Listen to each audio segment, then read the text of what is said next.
Disclaimer: the video clips you are about to see are owned by Viz Media and Rooster Teeth. Please support the official release by watching streaming services or buying the Blu-rays. Thank you. Hi, so today we're going to be looking at Rwby Volume 4. And yes, I am aware last summer I did look at Rwby, but those videos didn't do too well as I wanted. But I'm willing to try again because, like last time, some stuff's been happening with Rwby. Like last time, it was originally owned by Warner Brothers, but by the time I made these videos, Warner just up and abandoned Rooster Teeth, and it was up in the air what would happen to Rwby. But then, not long after I made those videos, they were bought by Viz Media, and including that, the YouTube channel for Rwby started posting stuff again. And another cool thing they're doing is that they're actually re-releasing Rwby on Blu-ray. Yeah, I know, a lot of people, including me, already have them, but this time they're under the Viz moniker, and a lot of people are thinking this is just a way to get funding for a Volume 10, which I'm all for. Now, with Volume 4, I just want to point out that during the making of Volume 3, the original creator passed away, so this is the first volume without his involvement. I just wanted to let you know in case you were wondering if I knew. Now, with Volume 4, here's the thing. All four girls that make up Team Rwby in this volume, they're all separated. So, as a little experiment, I'm going to look at their stories one by one, instead of, what I usually do and just tell you everything that happens in chronological order. Now, this time, I'm going to tell them separately, and, from after watching it again and watching all their stories individually, they do surprisingly flow well as their own individual narratives. But before we get into the volume, let's look at the prologue episode 0 that was released. It starts off with Rwby wandering the forest and coming across a village that's being attacked by Grimm. And it's here that we see the animation, well, at least the 3D models for Rwby and all the Grimm, actually look a lot cleaner than in the first 3 volumes, and the action itself is still really good. And yeah, the plot to this is nothing special, it's just Rwby fighting these things. But then by the end, what's left of Teen Juniper calls her, asking if she's done, and we see that, no, she isn't. Then it ends proper with a small glimpse of the other members of Team Rwby.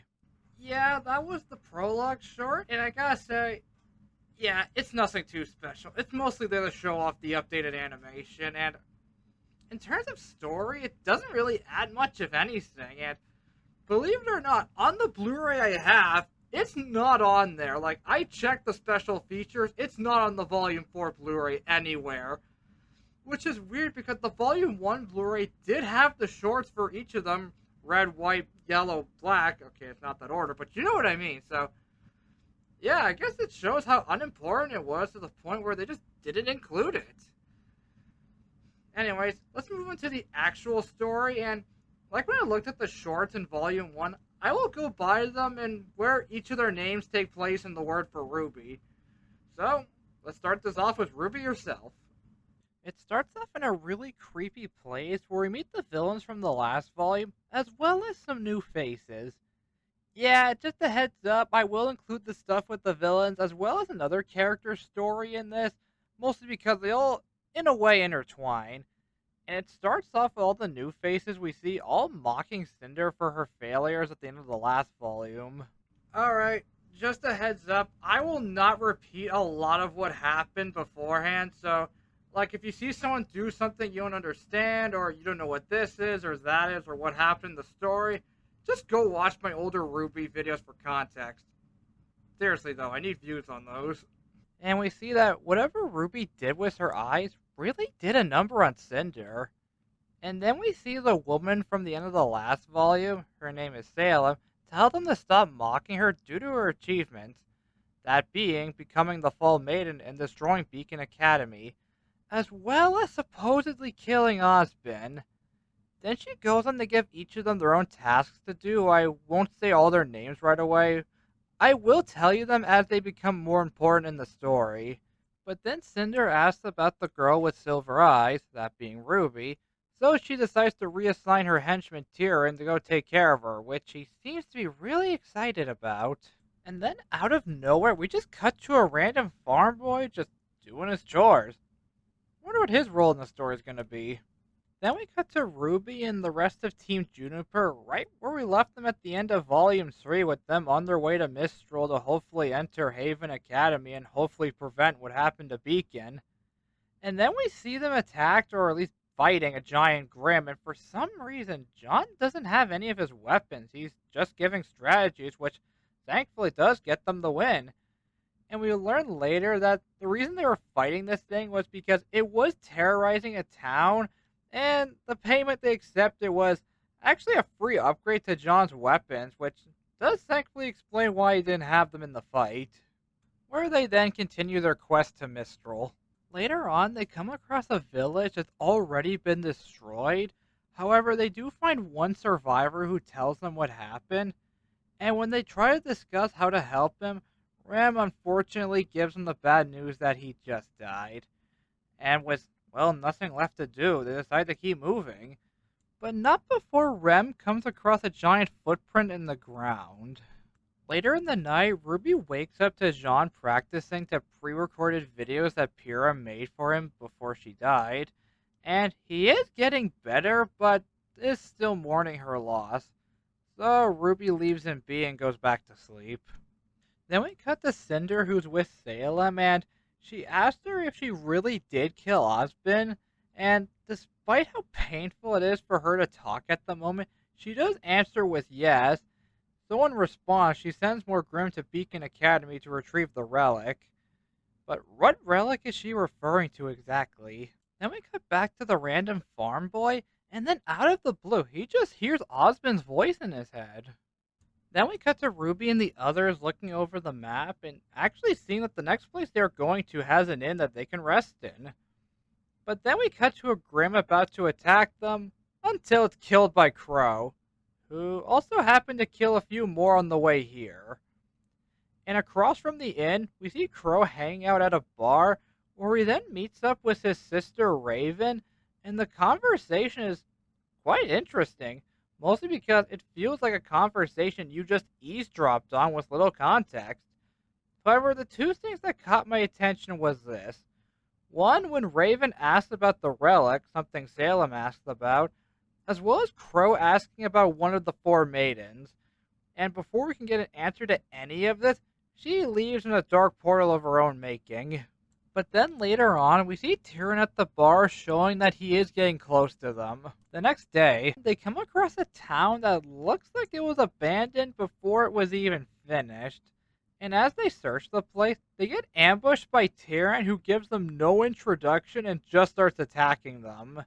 They do eventually get to ask why he's doing this. However, he tells them that none of them matter, except for Ruby, who has no idea why he's after her, which unfortunately gives him a really creepy laugh. He then goes on to keep attacking them until Ruby is able to shoot Nora with electricity, which does power her up to land a decent blow. But he blocks it, and it turns out he was actually a Faunus this whole time with a scorpion tail. But then a random crow flies in and transforms into Crow himself, and he ends up joining the battle. And then we cut back to the farm boy, whose name is Oscar, and he keeps hearing Osmond's voice in his head. And he's trying to convince him that he's not going crazy and that they're connected now. As well, he wants him to go to Mistral to continue some business he didn't quite finish before supposedly dying. Yeah, we don't really get an answer as to why he's in his head until Volume 6, so just hold out until then. We then go back to the fight with Crow and Tyrion, and he still doesn't give a straight answer as to why he wants Ruby, and Crow himself seems to know a bit more than what he's letting on in front of all of them. And when they do fight, it is nice to see Crow keep pace with him. But when the others try to help, he tells them to stay back. So as a compromise, Ruby goes off to a far place to try and snipe Tyrion, but with how fast they're moving, that's going to be easier said than done. So instead, she decides to jump in anyway despite Crow's warnings, and Crow ends up accidentally getting hurt trying to save her, but during all the ensuing chaos, she is able to cut off the tip of his tail, causing him to retreat. And with him gone, everyone asks Crow what's happening, leading to Crow asking them the same question Osmond asked Pyrrha back in Volume 3. What's their favorite fairy tale? Later that night around the campfire, we can piece together that Crow pretty much told them everything about the four maidens, and then he tells Ruby why she was targeted. That being her silver eye and the power that we saw her use at the end of Volume 3, which is why he's been following them this whole time. With John asking what this is really all about. So Crow decides to tell them a story about two gods. Okay, so the story around this point is starting to get a little overblown. So if I don't do a good job explaining things, I apologize in advance. The two gods he talks about are ones of life and one of destruction. The one of life practically created life, while the other one was the one that was responsible for the Grimm coming into existence. Eventually, they decided to leave, but not before leaving one final creation, that being humanity, as well as four powerful relics, one of knowledge, creation, destruction, and choice, which is the reason the academies were made. One as a fortress to keep them safe, and second, the place is technically always filled with trained warriors around the clock, which is their role in all of this. Alright, so here's the thing. After Beacon fell, we never actually got to see which of the four relics was kept at the school. And as we saw earlier, Salem sent in more Grimm to search the rubble to find anything, and even Raven asked Crow if she found it yet. And to this day, even after Volume 9, which came out in 2023, we still don't have an answer of whether or not she found it or which relic was kept there. Which makes me wonder if the show's final battle might take place in the ruins of Beacon. Just a theory. And with all this new information, they start asking some pretty obvious questions like, why hasn't the world known about the relics, and do the other headmasters know about what happened to Beacon? Which he responds with, if everyone knew about the relics, wars would be fought over them. And as for the other headmasters, they would have known right away what happened and immediately been told to prep for another possible attack to acquire one of the relics. But recently, Haven Academy has gone radio silent, giving them even more of a reason to get the Mistral as soon as possible. Crow says they can leave if they want, but given how far they've come, they have no reason to stop now. As well, we also finally learn why Crow kept his distance from everyone. Apparently, his semblance is misfortune. Not to himself, but to those around him, and he unfortunately has no control over it. Which, yeah, that's a pretty fair reason as to why he would want to keep his distance from everyone. And things only get worse for Crow because in the morning, they see that the cut Tyrion made before leaving is actually starting to poison him. As they go to look for help, they come across a fork in the road. One way takes them closer to Mistral, but through the mountains, and John doesn't think they could all make it. But when Ruby asks about going the other way to a nearby village, Rem, for some reason, really doesn't want to go. So as a compromise, Nora recommends they just split up to hopefully cover more ground. And with how Crow is doing right now, they don't really have much of a choice. And as they go, we also end up seeing a footprint that looks really similar to one they found in a destroyed village we saw earlier in the volume. We then cut back to Oscar making his way to Mistral, but then he's stopped by the fact that he can't really afford a train ticket.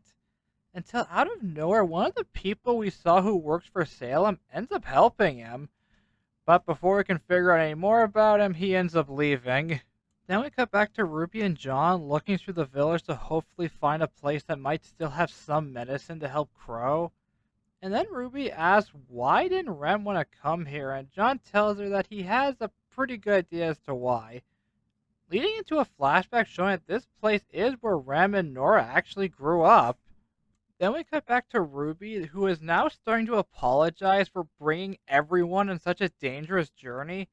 But John tells her that they all did come willingly and that, yeah, they have lost a few people, but they still have a good reason to keep fighting. Then we go back to the flashback where we see what happened to the village and how exactly Rem and Nora survived the Grimm attack that wiped out everyone living there. Speaking of which, we see them going up the mountain and finding a cave that has a flag that for some reason belongs to the village where they found that one guy who, yeah, he didn't live long. along with a bunch of weapons that belonged to a huntsman that might have tried to kill whatever was in this cave. And after doing some more investigating, they find out that whatever was here literally just left and is heading toward Ruby and John. And for some reason, they are able to make it there. And yeah, so did the beast. And I can't deny it. I love the way this Grim looks, like with how creepy it moves, all the weapons sticking out of it, proving that this thing is not easy to kill. I don't know. I just love the design of this Grim.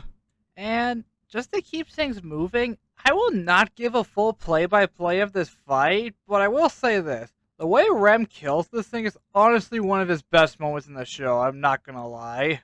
But then literally out of nowhere, a dropship from Mistral comes in because it was a scout and saw what was happening, and literally takes them the rest of their way to Mistral where they can get Crow into a hospital and hopefully get settled after everything they went through this volume.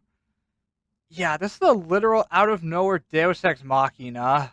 And with them now being able to relax, Ruby starts writing a letter to her sister Yang telling her that she has no regrets about coming on this journey and that she thinks things might start to look up. Until we see that one of Salem's minions actually made it there before they did. But then we get an after end credit scene where Oscar ends up meeting Crow at a bar and tells him he wants his cane back, which was actually code that Osmond gave to him that his mind got transferred to someone else, and, well, he gives him back his cane. Alright, so that was Ruby's part in the story, and yeah, it was kind of a downer, especially with almost every place they're going to already being destroyed, or the inhabitants that are still there are just almost dead, but there was a lot of interesting stuff introduced. Like, we got Ram and Nora's backstory, the four relics were introduced, so it's not like it was a complete waste of time, and the action itself was still really good. But altogether, it just felt like a prologue to a bigger story yet to come, and yeah, the next three stories also feel that way, unfortunately. But that would only be bad if this turned out to be the final volume, which thankfully it wasn't. So I'm not going to waste too much more time, so let's just get to Weiss. Her story begins with her back at home in Atlas after the fall of Beacon, and she eventually runs into her younger brother Whitley, who, okay, let's be real. If you've seen any show with a rich family, there's always that one younger sibling trying to screw over their younger brother or sister trying to get into the family's fortune. So, if you've seen that, you've practically seen every scene with this character, so let's just move on. She then goes on to see her father, who is currently arguing with General Ironwood because some of his recent actions have cost him millions. But before we can get some more context on that, they notice Weiss and he decides to leave. But not before telling her that if she did want to continue being a huntress, she is welcome at the academy he's headmastering at. Once he's gone, her father Jacques tells her that the reason he's mad is because all dust shipments outside of the country are prohibited, and that's kind of their family's biggest export. So as a way to save face, he's going to host a charity concert which he's forcing Weiss to sing at, and he's hoping to get some extra sympathy from people who were aware that she was there when Beacon fell. And like I said, she's being forced to and can't really say no. When she leaves his office, we are introduced to her butler Klein, who gives her some tea as well as doing some funny faces to cheer her up, which, I'll admit, was kinda nice. When we do see the performance, it does seem to go pretty well, until the after party where it doesn't take long for her to see how little the people here even care, let alone know what the fundraiser is even for. And then she finally snaps and vents about how meaningless this all is, and when her father tries to restrain her, her semblance ends up activating and summons a boar, which almost attacks a guest until General Ironwood stops it and just flat out says he agrees with Weiss on everything she said. And things end up getting worse for her when she gets home and her father scolds her, and when she tries to talk back, it goes as you would expect. As for her punishment, she will not be allowed to leave the house. As well, she will lose her title as heiress to her younger brother, and if anyone asks why she hasn't been seen publicly for so long, he will just say she's mentally unwell after what happened. And so with nothing left to do, she makes some room and decides to pull out her sword to practice her semblance, which seems to be going really well as asking her butler Klein for a small favor, which was to help her escape unnoticed, which so far does seem to be going pretty well, until he's called to his duties and tells her to meet him at the library.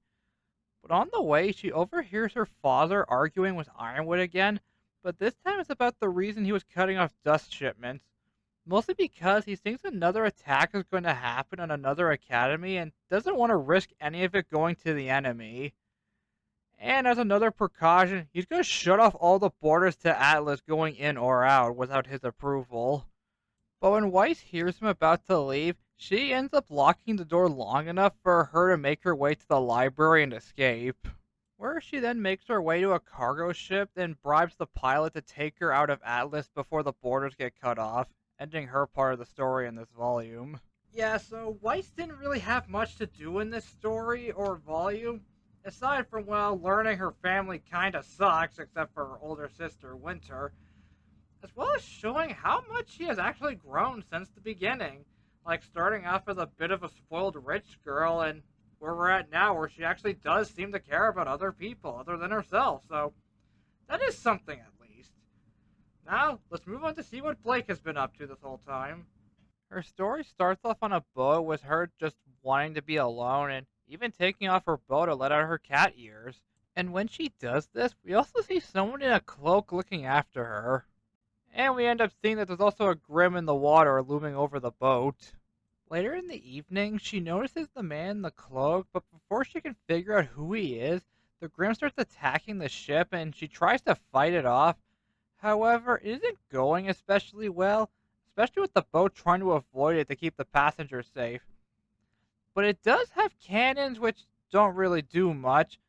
But then we also see that the person in the cloak that was following Blake was actually Sun, and with his help, they are able to corner it, causing the ship to blow its head off with the main cannon. Afterwards, she ends up confronting him on why he was following her, and the reason he did was because after Beacon fell, she just up and left everyone. So he got worried and thought she was going after the White Fang for revenge. But the truth is, she's doing the opposite and is going home to a place called Menagerie to sort some things out. So Sun decides to tag along with her for three reasons. One, the White Fang might still be after her. Two, the Grim are getting worse, as we just saw. And three, he's already on the boat, so yeah, she's basically stuck with him for the moment. When they reach land, we see that Menagerie is mostly inhabited by faunus. However, Sun does point out how cramped the place is, and Blake tells him that this entire land was given to them by humans trying to make peace. However, two-thirds of it are uninhabitable deserts, so the only spot that can sustain people got full fast. They then find a neighborhood, and when Sun tries to find her place, she points to the big one in the center, and when they get there, Blake is nervous to knock, but when she does, we see her mother, who is shocked but happy to see her again after an unspecified amount of time, as well as her father, who is actually the chief of Menagerie. They then catch up over some tea and ask why Sun is with her, but then her dad has to go to a meeting with the White Fang, which actually shocks them, and when they tell him what they've been up to as well as their involvement with the fall of Beacon, they surprisingly don't deny any of it, and end up telling him that that part of the group has more or less gone rogue and shouldn't have done what they've done. But then, after they leave, we hear that they're actually working for Adam. Okay, granted, they are dressed like they're in a cult, so are you really that surprised that they're evil? Later that night, she has some one-on-one time with her dad, and it's actually kind of nice how, after leaving and not really having any contact with him, he does still love her and is just happy to see her again. Which is a complete 180 from how things were with Weiss and her family. And when he tries to ask why she ran from her friends, Sun accidentally ruins the moment, which she is rightfully mad at him for, but he did this because he was trying to tell her about a member of the White Fang that he saw in town who might be working for Adam, but she doesn't really care or even want to fight anymore. She just wants to figure things out with herself and her family. But then they notice a spy and chase after them, and when they catch up to her, it turns out to be someone that Blake knows as Ilya. She tells Blake that she shouldn't have come back, but before she can elaborate any further, she attacks Sun and runs. The next morning, Sun wakes up from his injuries and it's here that Blake tells him that this is why she ran. Which does make sense. Like, she was part of technically a terrorist group for an unspecified amount of years, and just up and leaving would put a target on her back that would put her friends and family in danger. So, her leaving because of that does seem perfectly justifiable. But then Sun gives her a pep talk that for once doesn't sound stupid, and tells her to stop pushing people away and that she does have people that will fight with and for her. But then her parents get caught eavesdropping on them, and that was because her father wanted to speak with them. Yeah, he found out that Adam is planning on taking over the entirety of the White Fang and to go after Haven like he did with Beacon. But this time, Blake is done hiding and decides to destroy the White Fang and take it back. With her story coming to an end when we see her looking over some old things preparing for the take back of the White Fang. And that was her story. It was a little similar to what Weiss went through with the whole her reuniting with her family, except this time it's a lot less toxic and more wholesome. And unlike Weiss, she actually has people with her that actually want to help, so it is sort of better, but just like I said before, it just feels like build up. So, with that, let's get to see what Yang has been up to. Her story starts off with her just watching a little TV, obviously not feeling too well about the whole losing her arm thing, until her dad comes home with a gift. That being a new robot arm, which was actually commissioned by General Ironworth specifically for her. Probably for her, well, best efforts during the fall of Beacon. However, she doesn't really want to put it on right away. Later on, we see her doing some errands, and in doing so, we also find out she's still a little traumatized by what Adam did to her. And it's shown more in a dream sequence where she's fighting him, and all of a sudden her weapons and arm disappear and she's powerless to do anything against him. After waking up from this, she overhears her dad and some of her teachers just hanging out remembering the good old days in the kitchen. She ends up joining them, and after a while, they end up asking why she hasn't put on her new arm yet. And the reason being that she's still scared and worried that by putting it on, she'll be pretending that nothing bad happened by trying to replace things that can't be replaced.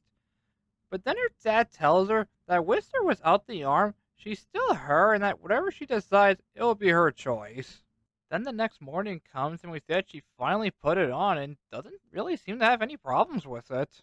So we then cut to a few weeks later with them sparring and showing how accustomed she is getting to her new arm. Then her dad starts giving her some advice and saying that her fighting style is kind of predictable. Yes, she did do well during the tournament in the last volume, but she won every fight using her semblance, which is to take damage and dish his back twice as hard. But she's not really indestructible, and it won't work on every opponent she faces, as she already knows from recent events. But then he starts comparing her to her mother Raven, like how they're both stubborn and yet also powerful, as well as how they think the best way to solve something is to just power through it, which can work, but sometimes it's just better to find a way around instead, which she ends up trying in her next sparring match and ends up doing pretty well. Later on, we see her give her new arm a paint job, as well as pulling her bike out of the garage, with her dad pointing out how she does know where Rwby is going, and that Crow did give her her mother's location, and asked a simple question. Where is she going? And we get the answer by the end by her looking at a picture of her mother, as well as this little tidbit where she comes across a fork in the road. One of them leads to where Rwby is going, and the other one is crossed off and said bandits.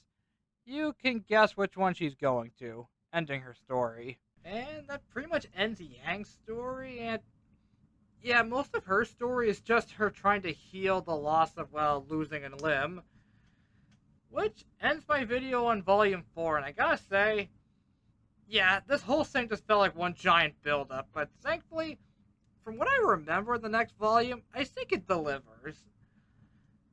And another thing, there is kind of a running theme with this volume, that being the whole concept of moving on. Like, Rwby was, well, physically doing it, Weiss and Blank had to learn to just move on from their past, and Yang had to learn to move on from losing a limb. So, yeah, that was kind of a running theme for this whole volume. And with that, I thank you for watching, and I look forward to watching Volume 5 again. And hey, after we're done watching that volume, I can finally stop showing this and put up the actual Volume 6 Blu-ray next to me. I look forward to that. See ya!